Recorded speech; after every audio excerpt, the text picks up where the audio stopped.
kalau kita hitung-hitung secara politik ya, risikonya itu sebetulnya akan jatuh ke pihak Prabowo sendiri kalau dia lambat mengambil tindakan tegas ya. Karena apa? Dia akan digerogoti dari dalam, ada semacam pembusukan dari dalam oleh orang loyalis Jokowi ini, sehingga yang buruk itu nanti adalah Prabowo sebagai penguasa, raja tega dan pendendam dia akan dihabisi. Jadi dia ketakutan juga orang-orang ini, karena waktu zaman dulu dia dibawa jadi anak buahnya Jokowi ketika Jokowi presiden, mungkin banyak hal kesalahan yang kartunya sudah dipegang oleh Jokowi yang akan dibuka oleh Jokowi ketika dia berpindah loyalitas. Kan kira-kira begitu pertarungan permainan kita ini kan ada dua panggung yang mesti kita baca, ada panggung depan, ada panggung belakang. Panggung belakang itu lebih sadis itu.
Tanggal 17 kalau tidak salah 17 April yang lalu berkumpul ratusan purnawirawan TNI. Kalau jumlah ratusannya barangkali yang datang belum tentu ratusan, tetapi paling tidak puluhan. Tetapi yang tanda tangan itu tidak tanggung-tanggung. Lebih dari 200 jenderal, laksamana atau marsekal, dan kemudian 90-an kolonel. Mereka menuntut 8 tuntutan. Dan kalau kita kaitkan dengan Presiden Jokowi adalah tuntutan terakhir makzulkan Gibran. Betul. Tuntutan yang juga sangat signifikan adalah berhentikan menteri yang terindikasi korupsi dan pejabat atau aparat yang masih melayani kepentingan presiden atau mantan presiden Jokowi. Itu dua hal yang terkait betul dengan katakanlah dinasti Solo ini. Tanggapan Anda? Ya, menurut saya itu sudah tepat permintaan dari para purnawirawan jenderal itu ya. Karena kan sekarang ini kaki Jokowi di tubuh kekuasaan Prabowo itu kan melalui Gibran dan beberapa menteri yang mengabdi kepada Jokowi selama ini kan. Nah, jadi memang sekarang ini sebetulnya bola ada di tangan presiden yang sekarang memang sebetulnya. Nah, kita ini kan dihadapkan pada satu dilema ya. Kalau kita sebetulnya yang diusulkan, makanya sekali lagi, sebetulnya yang diusulkan oleh purnawirawan itu adalah jalan yang paling brilian untuk mengakhiri polemik, kerusakan yang berkelanjutan ya, kemudian sebagai shortcut yang paling tepat sebetulnya ya, mengamputasi apa yang disuarakan oleh para purnawirawan itu sebetulnya cara paling cepat, ringkas, murah, biaya ringan, kira-kira begitu prinsip itu. Nah, itu sebetulnya kalau presiden yang sekarang, penguasa yang sekarang itu mau segera menyelesaikan dengan cara yang saklek begitu ya. Tapi kita masih menantikan sebab resikonya memang akan, kalau kita hitung-hitung secara politik ya, resikonya itu sebetulnya akan jatuh ke pihak Prabowo sendiri kalau dia lambat mengambil tindakan tegas ya. Karena apa? Dia akan digerogoti dari dalam, ada semacam pembusukan dari dalam oleh orang loyalis Jokowi ini, sehingga yang buruk itu nanti adalah Prabowo sebagai penguasa. Orang tidak melihat ini lagi karena dalam konteks kategori hubungan negara dengan civil society ini melihatnya siapa yang pegang kuasa kan begitu. Padahal di dalam kekuasaan itu ada masih elemen-elemen kekuasaan lama. Nah, itu menurut saya yang menjadi dilema kita. Kalau kita semua misalnya hajar yang Prabowo-nya, kan yang muncul justru Jokowinya, kekuasaan Jokowinya melalui anaknya kan. Nah, jadi itu juga problem juga sebetulnya menurut saya. Jadi memang kita tuh ada dimakan mati ibu, tidak dimakan mati ayah. Jadi kira-kira begitu. Dijual tidak bisa. Gimana? Dijual tidak bisa. Dijual tidak bisa barang nih. Itu kira-kira begitu posisi itu. Iya, tetapi ada satu hal yang sifatnya spekulasi ya, yaitu mengenai usia dan kesehatan Prabowo. Dikaitkan dengan orang-orang yang masih in between posisinya. Saya ingat E.F. Saifullah mengatakan, itu sebentar lagi nanti orang-orang yang hari ini loyal sama Jokowi paling sebentar lagi juga akan beralih. Karena itulah hukum kekuasaan kan. Siapa yang berkuasa dia diikuti. Tetapi yang menjadi soal adalah ada spekulasi yang pernah disebutkan misalnya oleh Koni ya. Soal 2 tahun saja menjabat. Ada juga spekulasi soal kesehatan. Ada yang mengatakan ada gejala stroke dan lain sebagainya misalnya. Apakah ini menjadi pertimbangan orang-orang yang tadinya harusnya beralih kepada Prabowo menunda dulu untuk melihat situasi? Karena kalau sudah beralih nanti tiba-tiba Gibran berkuasa, mereka kemudian menjadi orang yang akan diamputasi. Silakan, Bro. Ya, saya kira itu juga menjadi salah satu pertimbangan dari para loyalis Jokowi ya. Apa yang diprediksi oleh bahwa mereka akan loyalitasnya akan pindah ke Prabowo itu kemungkinan memang sedang mengkalkulasi ulang ya. Tidak secepat itu Ferguson kira-kira dalam hati mereka itu tidak secepat itu Ferguson. Dia masih hitung-hitungan juga karena dia melihat bahwa Prabowo belum terlalu berhasil mengkonsolidasi kekuasaannya begitu loh maksud saya itu. Jadi mereka kan ada di dalam nih loyalis Jokowi ini kan, mereka ada di dalam melihat betul bagaimana dinamika yang ada di dalam. Nah, mereka mungkin saja membaca Prabowo belum begitu berhasil mengkonsolidasi kekuasaannya sehingga mereka masih membaca peluang ini Jokowi melalui anaknya bisa tampil lagi, kira-kira begitu. Sehingga mereka menunda dulu. Takutnya mereka ketika beralih, mereka ketika betul-betul kekuatan Jokowi tampil lagi melalui anaknya, mereka bisa kena amputasi. Itu bisa berbahaya. Jokowi ini kan orangnya Raja Tega dan pendendam dia. Dia akan dihabisi. Jadi dia ketakutan juga orang-orang ini karena waktu zaman dulu dia dibawa jadi anak buahnya Jokowi ketika Jokowi presiden, mungkin banyak hal kesalahan yang kartunya sudah dipegang oleh Jokowi yang akan dibuka oleh Jokowi ketika dia berpindah loyalitas. Kan kira-kira begitu pertarungan permainan yang kita ini kan ada 2 panggung yang mesti kita baca. Ada panggung depan, ada panggung belakang. Panggung belakang itu lebih sadis itu biasanya. Lebih sadis dan tidak terbuka. Dan tidak terbuka masalahnya itu. Saya tadi lupa nanya ya. Menurut Anda seserius apa purnawirawan yang jenderal-jenderal itu atau Laksamana Marsikal itu untuk menuntut 8 poin yang mereka ajukan? Karena jangan sampai mereka cuma sekedar show saja tetapi tidak ada tindak lanjut yang serius begitu.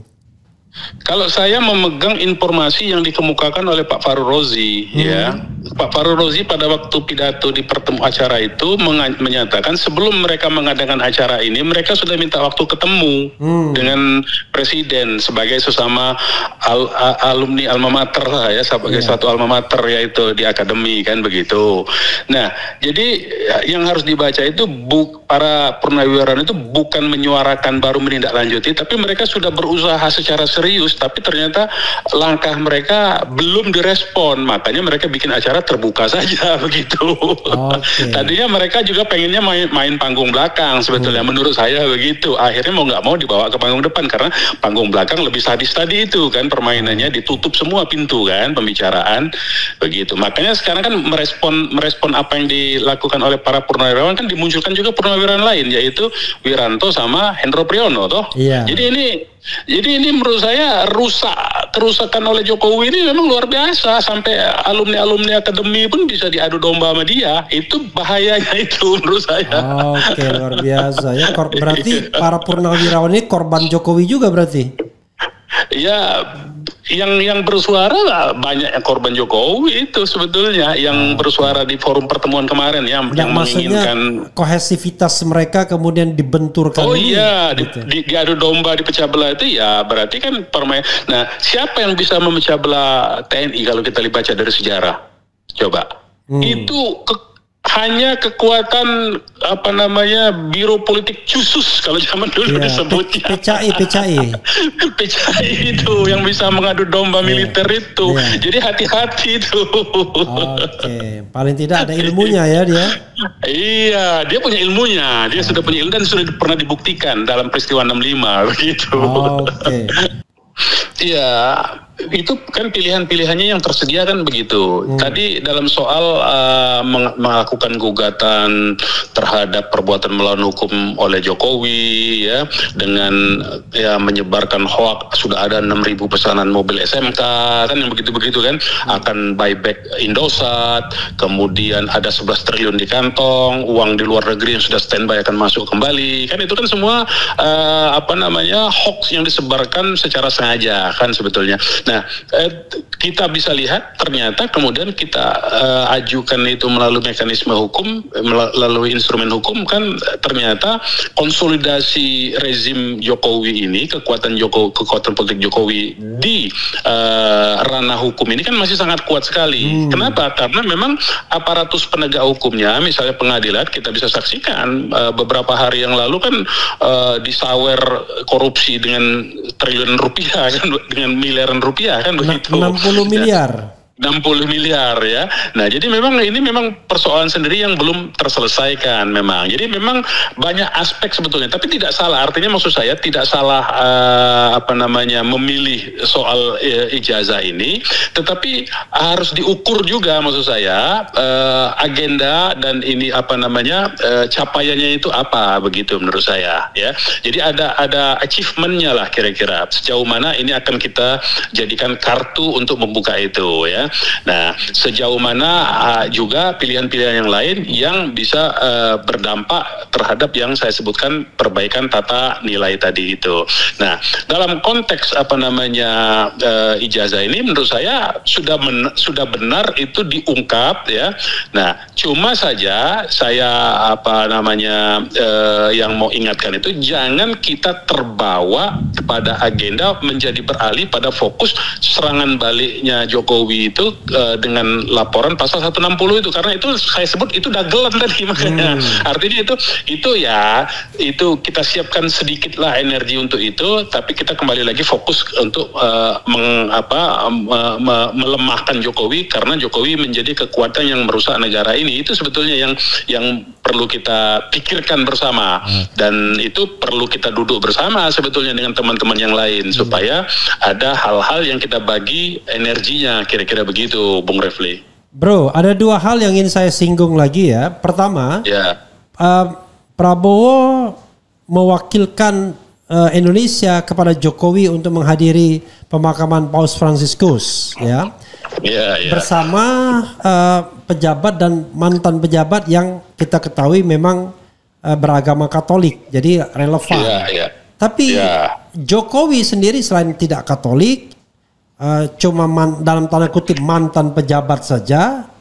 Kalau saya mengatakan kalau memang Prabowo tidak bisa, kenapa tidak wakil presiden kan bisa, misalnya ya. Walaupun wakil presiden pun nanti problematik juga, tapi kan sama problematiknya. Jokowi bukan orang yang dikenal sebagai orang yang ulung di dalam diplomasi luar negeri ya, untuk berpidato bahasa Inggris pun kita tahu ya kan, we walk the talk ya, not only talk the talk gitu kan. Lalu bahkan Selamat Ginting misalnya mengatakan wah ini nggak bagus bagi reputasi Indonesia karena dia adalah finalis OCCRP ya kan. Seolah-olah Indonesia tidak memiliki giroh dalam hal pemberantasan korupsi.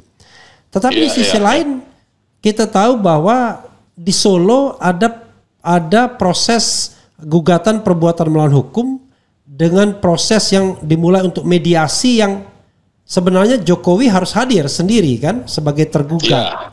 Nah ini saya tidak tahu apakah Prabowo ingin memberikan semacam bunker kepada yang bersangkutan agar bisa menghindar dari pengadilan, lalu dengan memberikan kesempatan pergi keluar dan lain sebagainya, atau bagaimana kalau Anda lihat dalam kasus penugasan Jokowi ke Vatikan itu, bro? Iya, pertama-tama menurut saya umat Katolik yang harus protes itu, ya. Kenapa pemerintah negara Republik Indonesia ini mengirim Jokowi ke satu katakanlah prosesi yang sakral begitu ya? Harus marah tuh umat Katolik. Ini dalam tanda petik penghinaan sebetulnya tadi itu. Dia kapasitasnya tidak sampai ke situ, dia juga disebut-sebut di dunia internasional sebagai finalis OCCRP kan begitu.